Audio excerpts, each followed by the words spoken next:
Think about your absolute favorite photograph for a second. Just hold it in your mind. Yeah, maybe it's, a stunning landscape you use as your phone's lock screen or a famous historical shot that always gives you goosebumps. Right, exactly. Okay. Now, I want you to imagine peeling back the subject of that photo and realizing you aren't actually looking out of a window. You're looking into a mirror. Which is just a completely disorienting way to view the world. But once you see it, you really can't unsee it. No, you can't, because we all have this like almost religious faith in the camera lens as this objective truth teller, right? We really do. We've totally bought into this myth that a photograph is a perfect, transparent look into reality. But what if all you're really seeing is the dirt on the glass, your own reflection, and maybe the glare of a TV screen sitting right behind you? Because that is the mission of today's deep dive. It's going to be a fun one. It is. We've been exploring this incredibly thought-provoking article and a set of audio notes we actually found on the SanalSergi platform. And we're going on a journey into the mind of the legendary photographer Lee Friedlander. Right. A man who didn't just take pictures of reality. He basically photographed a world that is entirely made of images. Okay, let's unpack this. Yeah. Because to truly understand how Friedlander shifted the entire paradigm of visual art, we have to start by looking at the illusion traditional photography sold us for decades. Which is the illusion of the invisible observer. This idea that the person holding the camera doesn't actually exist in the space they are documenting. Yes. When I think of that, my mind instantly goes to like classic documentary photography.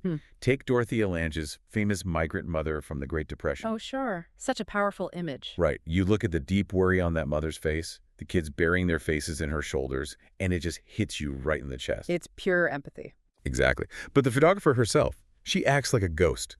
It's like a scientific experiment where we're all just pretending the observer isn't actually standing 3 feet away in a dusty tent. The whole goal was to capture pure, objective emotion without leaving a fingerprint on the scene. And look, it's a noble idea and it produced vital historical records, but as a philosophy of seeing, it is deeply limited. How so? Well, to understand why that ghost mentality had to break, we have to travel back to a really pivotal moment in our history.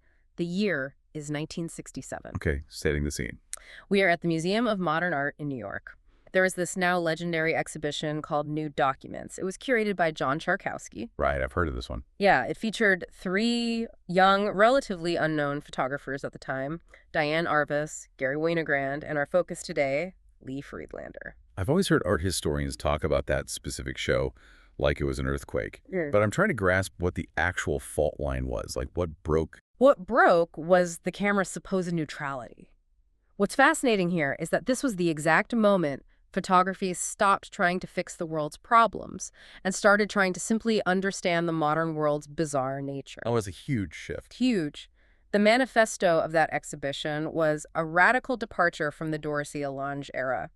Friedlander's stance was incredibly blunt. He basically said the photographer is never neutral. You cannot be a ghost. Exactly. You cannot be a ghost. Your gaze, your physical body, your social biases, they are always part of the frame, whether you admit it or not. Okay, so if he's refusing to play the invisible ghost, how does he actually point the lens at the street?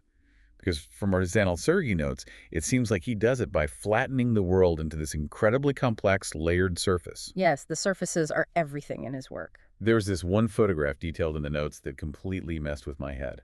It's a New York City storefront from 1963. Oh, a total masterclass in visual confusion. It is entirely confusing. So, if you're listening and trying to picture this, imagine you're standing on the sidewalk looking into a store window. Right, a typical city scene. Inside the glass, you see these display mannequins.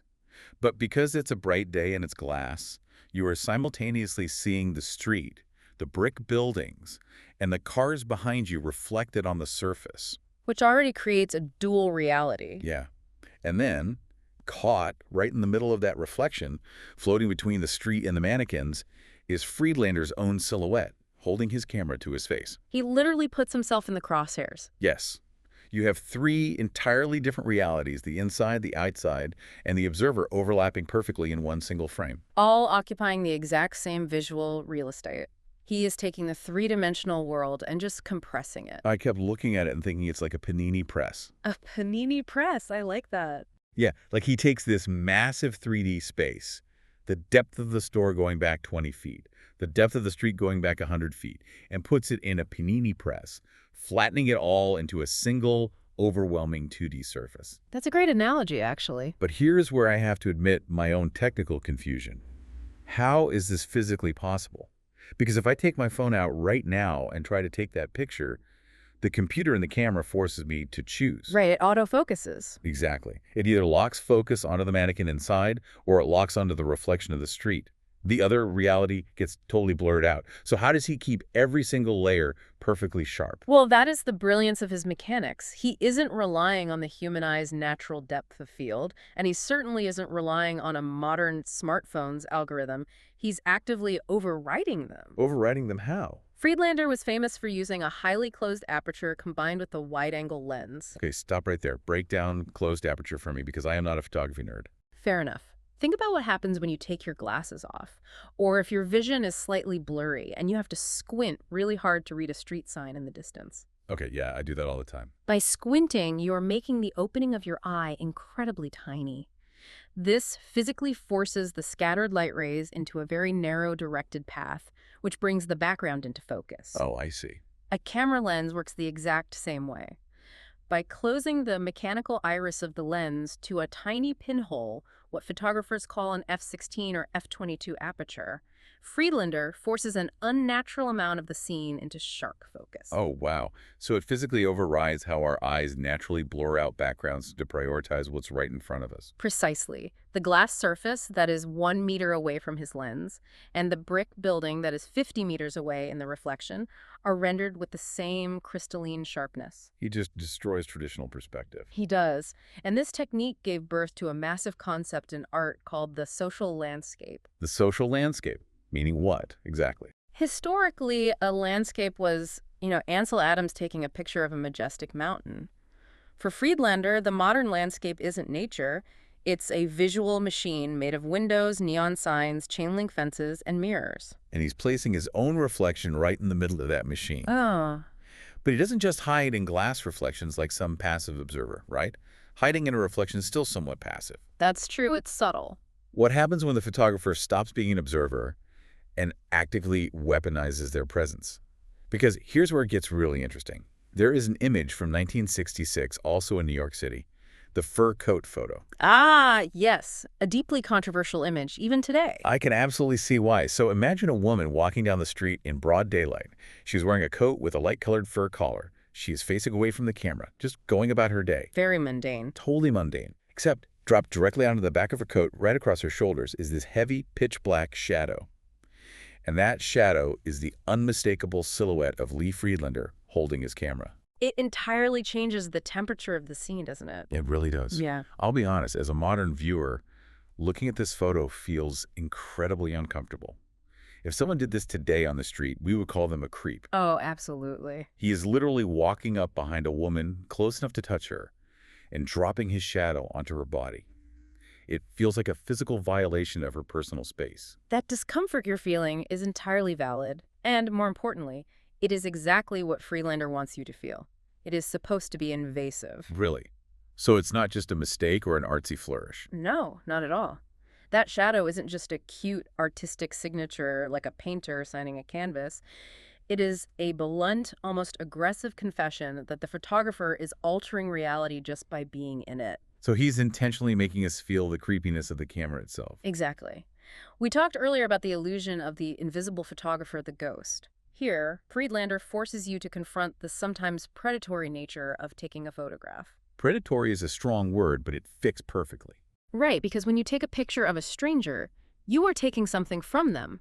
You are imposing your physical and visual presence onto their reality. In quantum physics, there's a concept called the observer effect, which basically states that the mere act of observing a particle changes its behavior. Oh, I love that connection. Friedlander takes that quantum concept and turns it into a physical, visual stain on the image. He's the stain on the image. That is such a wild, heavy way to think about street photography. Because usually when we think of street photography, we think of the romance. We think of finding that one perfect, fleeting, emotional human connection. Right, the classic Parisian street scene. But if Friedlander isn't hunting for a pure emotional moment, And he's not trying to tell a clear human story. What exactly is he looking for in the absolute chaos of a city street? He is looking for structure. To really grasp this, we have to contrast him with the established master of his time, Henri Cartier-Bresson. Oh, the godfather of street photography. The very same. Cartier-Bresson coined the famous concept of the decisive moment. The idea is that the photographer waits patiently at a street corner for the absolute perfect fraction of a second. A man jumping over a puddle right before his heel hits the water, perfectly mirroring a dancer on a poster behind him, and click. The magical, poetic moment is captured forever. Exactly. Friedlander completely throws the decisive moment out the window. He replaces it with the decisive framework. Wait, so if Cartier-Bresson is hunting for the perfect noun, the man jumping Friedlander is hunting for the perfect sentence structure, regardless of what the actual words are. That is a brilliant way to phrase it. Yes, he isn't looking for an event. He's looking for a geometry. And there is no better example of this sentence structure than the 1972 photo from Albuquerque, New Mexico. One of my absolute favorites. It's so strange. If you're listening, imagine the most boring, chaotic, ugly street corner you pass on your commute. The one with too many wires, traffic lights, and random junk. At first glance, this photo is a complete mess. Utter chaos. There's a little dog trotting along on the sidewalk, a fire hydrant next to it. But right down the middle of the frame, slicing the entire image in half, is this giant, ugly utility pole. And the sky behind it is just a chaotic web of power cables. Honestly, it looks like a mistake. It does. It looks like his finger slipped on the shutter while he was crossing the street. Because it feels entirely devoid of a clear subject. Our brains are trained to ask, what is this a picture of? And here, there is no obvious answer. But the longer I stared at it, the more my brain actually started to love looking at it. It's a masterclass in balance. I compare that Albuquerque photo to a delicate house of cards, or maybe a perfectly engineered suspension bridge. Every single element, no matter how ugly, is bearing weight. How so? Explain the suspension bridge analogy. Well, a suspension bridge uses opposing forces to keep the heavy road hanging in the air, right? Sure. Friedlander uses that ugly utility pole in the foreground to counterbalance the empty bright sky in the background. The chaotic wires actually frame the dog. If you were to go into Photoshop and digitally erase just one of those power cables or remove that giant pole in the middle, the weight of the image just collapses. The entire visual architecture would fall apart. Exactly. The visual tension vanishes and your eye would just slide right off the page. This raises an important question about how we filter the world. We spend our lives trying to ignore the utility poles, the cables, the chain link fences. We try to crop them out of our vacation photos to make the world look prettier. Oh, totally. We want the clean view. But what Friedlander proves with this photo is that the visual chaos of modern life actually has a hidden mathematical geometry to it. If you know how to frame it, the chaos becomes a perfectly balanced system. He isn't waiting for an event to happen. He is organizing the chaos into a structure. So he's capturing a system, not a story. But our sources point out that this precise framing isn't just an art school trick to make messy streets look cool. It fundamentally changes how we interact with profound, heavy concepts, like history, like the American identity itself. Yes, his project from the 1970s, The American Monument, is a perfect example of this deepening philosophy. Let's look at his 1969 photograph of Mount Rushmore. You literally cannot get a more sacred, heavy American symbol than the faces of the presidents carved into a mountain. Right. And how is it usually photographed? Majestic, centered, revered, a pristine monument to history, shot from below to make it look heroic. The classic postcard shot. But Friedlander refuses to do that. He takes the photo from inside a tourist center, looking out through a massive glass window. He puts us back behind the glass. Always through a surface. So in the foreground of the image, you have the heavy metal frames of the window itself and the harsh reflections of the tourists standing around inside the building. That's so brilliant. The monument of Mount Rushmore is just this fractured, slightly distorted shape sitting far behind the glare of the glass. He entirely strips the history of its sacredness. It's like when you go to an amazing concert, and instead of watching the band, you watch them through the glowing screen of the person recording it in the row ahead of you. You aren't experiencing the music, you're consuming the recording of the music. That is the exact psychological shift he is documenting. He reveals that in the modern world, history isn't something we engage with directly anymore. It has become a cheap, consumed visual object. We don't experience the monument, we experience the image of the monument, filtered through our own tourism. That brings up another photo that blew my mind.